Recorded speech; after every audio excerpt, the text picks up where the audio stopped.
My name is Iftin Iftin.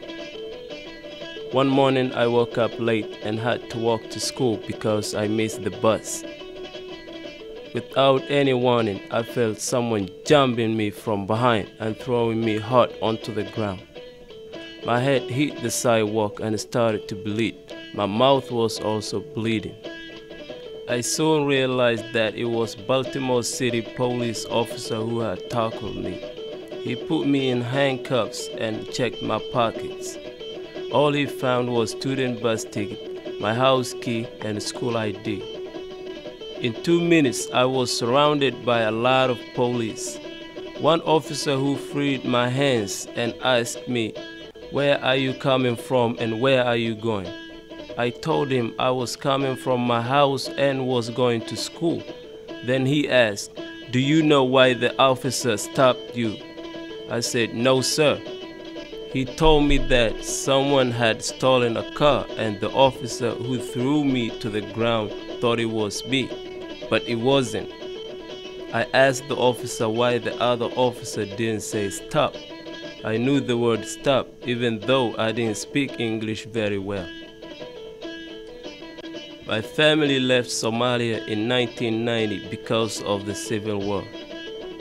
I was only 3 years old when the people involved in the war ruined our city, took our possessions, hurt our women, and killed the men. Many children became orphans. I remember my family working for 12 days in order to escape the violence. When the sun went down, we slept in the middle of the jungle where you could hear the hyenas howling. I lived in a refugee camp in Kenya for 14 years. August 26, 2004 was a special day for me because that was the day my family was resettled in the United States. Education was also very important to me because I lacked that opportunity in Somalia and in the refugee camp. I decided to make the most of the opportunity I was being given in the US and set a good example for my younger siblings. When I started high school, I remember the other students making fun of my English accent. I felt sorry for myself.